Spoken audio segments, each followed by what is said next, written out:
And if you click there on SB 1236, you can see the new text, which I'm going to paste this in the thing too. Okay. So this is right here.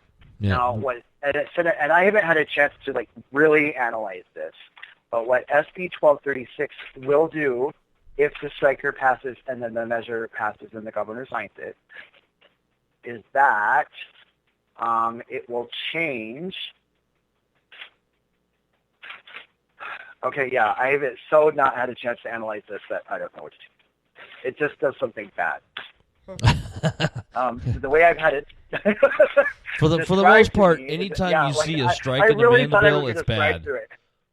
Well, it's not the I know, right? strike stuff I guess that I thought they I put was in going to that's scroll bad, through it it's and the just amend summarize it. stuff. Yeah, They the put strike in- part's not bad. It's the amend part They put in usually shit bad. that has absolutely nothing to do with the bill, just to try to we're going to slip this in. Well, that's how they did the they killed the puppy mill bill last year. Was a strike and amend, where they basically took a bill that meant nothing and then just struck it and then amended it and killed the ability for Tempe to say no more puppy mills in the city limits.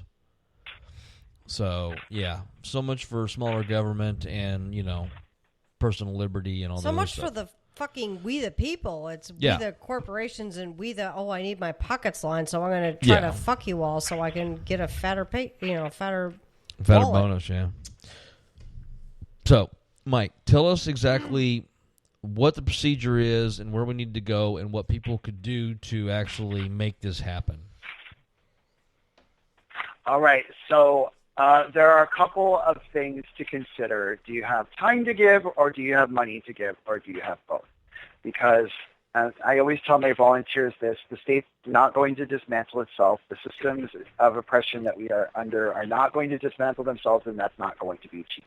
Nicely so phrased. We're going to have to work our asses off, and we're going to have to pay for it, right? So if you've got money, go to paypal.me/refer2404. So REFER 2404. paypal.me/refer2404. And I'll put that link in the thing. And I will tell you why I bring up the money thing first is because, well, for one thing, I think it's important for this referendum campaign to exemplify the trust that we place in the existing per signature payment model, right? It is attainable for a grassroots organization like ours to actually do a combination of volunteer and paid circulation such that we can achieve our goals. The second kind of awareness that goes along with that is we kind of have to, because doing it on an all-volunteer basis is generally not not successful. So not successful. So we're setting a goal of to kind of do 50-50. So we want to try to do 50% volunteer and 50% paid. So that's not going to come cheap. So give money here. I'm just going to paste the link. Now the fun part, right? Because we're all activists here, so we like to roll up our sleeves and get out there and give our time, right? If that is the case for you, here's the part where I don't have a date set, guys. So I just found out today that the petitions are not going to be ready by this coming Friday. They were supposed to be ready by this Friday, not today, but next Friday. It's going to take a week to print 10,000 petitions.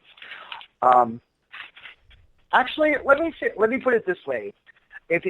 Something you could do tomorrow is go to the Tempe Public Library at 2:00 p.m. Wait, let me pull this up.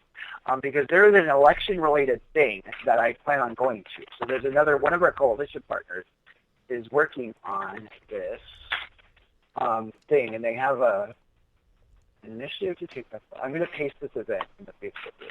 So this would be a chance to connect with other people who are working on the same thing. And I will bring some petitions. In fact, I don't know if you can hear my printer, but I'm printing some right now to take with me tomorrow. But the bulk job, I just found out, is not going to be ready by next Friday because the check has to clear first before they'll even start, which is a good thing because I'm setting up a launch event. So we're going to have speakers. We're going to bring our coalition partners. We're going to invite everybody out to kind of like an exciting, sort of grassroots media moment. And I was looking at next Saturday the 15th on that, but I'm glad I found out what I did when I did, because now we can pick a date where the petitions can actually be there. So we're going to be looking in the early of the following week, say like the 18th-ish or something. I don't want to wait another whole week because the clock is ticking, but maybe that Tuesday evening or something like that, whatever that would be, like the 18th, something like that. So keep your eyes peeled. And that would be the chance to really show up, connect with the other people that are going to be working on this specific campaign, meet your coalition partners, figure out who you want to work with, pick up your petitions, and, we will, by that time, we'll have been able to look through the community calendar for the coming 90 days, which we already have identified quite a few events. But we'll really have an idea of where we want to put circulators, where there's going to be a density of foot traffic, so that we can kind of, be efficient with our time. State committee meetings would actually be a great place.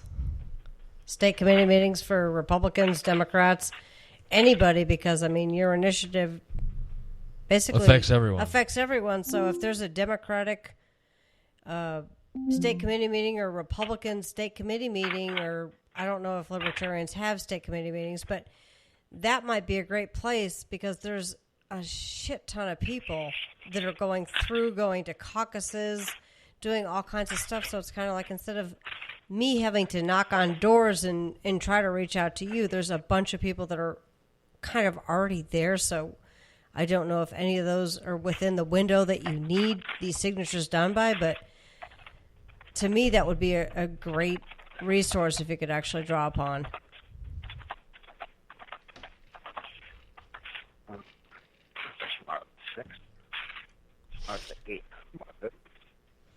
Sorry, I'm just putting this down. Somebody's Google calendaring. Here's the Elections Initiative event that's tomorrow at 2 p.m. I just posted that Facebook link. I'm going to be there. I'm interested in seeing, there's going to be a lot of people in this people room who are interested in election reform in general. And one of the organizers, I believe the main organizer, Joanna Woods, had reached out to me in the days following the initial kind of press coverage, and I love what you're doing, and want to work on this with you. And so she's one of our coalition partners. So I really was that people I'm demanding a change? Her in person. Yeah, her and her son Jeff are really active. Yes. Yeah, so you know her. Yeah, we know Joanne. We know her. Cool. Awesome. Well, what a small world it is. It really is. The activist community is circles. far. I know, right? There's far too few of us. We didn't know anybody, and then we ran for politics, and it's like, oh shit, we know everybody now. We ran for politics. Really? You're gonna go there? You know what I mean. We ran in political circles. So people are like, oh, I don't even know one of my legislators. It's like, we know bunches of legislators in different districts and different parties. It's amazing how many people you meet when you're just trying to do activism or do something stupid like run for office. So what about you guys? Do you want to be part of our coalition? What exactly would that entail? I know I ran for office for 6 years. Listen to me. You have to dress up like Lady Liberty and stand on the corner and flip the giant sign that says Refer 2404. That sounds more like one of those tax places. I know, the tax places that have the fake Statue of Liberty person standing out there waving the sign. That's horrible. Okay, that was a bad visual. No, I'm just kidding. I wouldn't ask you to do that, and I wouldn't expect you to. I wouldn't think you would if I did ask you. How do I put this gently? I've never had a campaign go this big this quickly. So I am in learn as you go mode. So I don't know how to predict everything, but what I do know is that I have a strong belief in bottom-up principles of participatory government in a society of equals. So I'm completely comfortable if you define as a coalition partner what you are comfortable bringing to the table, right? And then bring all of your Kara and Scott Pryor glory and, just like smear it all over the state of Arizona. So we could do that via social media, via the show. I wouldn't call that glory because, that's... Yeah. We have first names. We lacked first names for 6 years. We're the Pryors. Yeah. So what I can say... You guys are fabulous. Yeah, what I can say is that as the chair of the LD16 Democrats, I can tell you that we support this initiative. Or we will be supporting this initiative. We're going to talk about it at our meeting on Tuesday. And I'm an independent, so I can support whatever the hell I want to support. Well, that's true. Because when it comes down to it, this has nothing to do with partisanship. This is not political parties. Yeah, totally. This is citizens of Arizona having their powers guaranteed by the Constitution taken away by legislators. And I don't see why anybody in this state would actually not want to support this. Oh, but states' rights, we need to push state rights because that makes us safer and freer. Bullshit. Which is one of the reasons why I want to have the petitions before Tuesday printed out and everything, is because that way I can actually take them to our monthly meeting and get signatures. Yeah. Funny how that works. Well, awesome. So I can I'm sorry, I just oh my gosh, I just got a really startling email. I distracted me for a second. So I can put down LD16 Democrats as a maybe pending your meeting on Tuesday. Yes. Right? I have to put the motion and get everybody to vote on it. And as co-directors of Humanitarian Advocate Coalition? Yes, the Humanitarian Advocate Coalition, our LLC, is also considered a partner, would be more than helpful and honored to be able to actually do that. Of course, we don't have any money because we're poor, but, that's the way it goes. But you do but that's okay. I know that feeling. We try to just give what we can. I know that. You do free seminars on how to use Request to Speak and Bill Tracker. Well, if we can get people to actually participate. Well, that's just it. It's like it's free. I offer. It's online. Can you tell me Sorry, what's your URL again? www.provoicesaz.com. Now, is that for your LLC too? No, that's just for the radio show. No, the other one LLC is www.azhack.us. azhack.us? HAC.us, yeah. Oh. I know the acronym is rather unfortunate. Humanitarian Advocate Coalition, HACK. But hey, the logo is pretty kick-ass. It took me like a week and a half to come up with that logo. Oh, cool. All right, so awesome. Our coalition is getting bigger and bigger. I'm so excited. Hey, do you all know Noah Dyer? That name is so familiar. Sounds familiar, but I can't place it. I'm getting old and losing my hair. He's running for governor. Who? Is that the one that's kind of running for governor as a Is this the guy that's running as a Democrat? But yeah, I ran into him down at the Pride Festival this past weekend, and he signed the petition, and he's super excited, and so he's working with us too.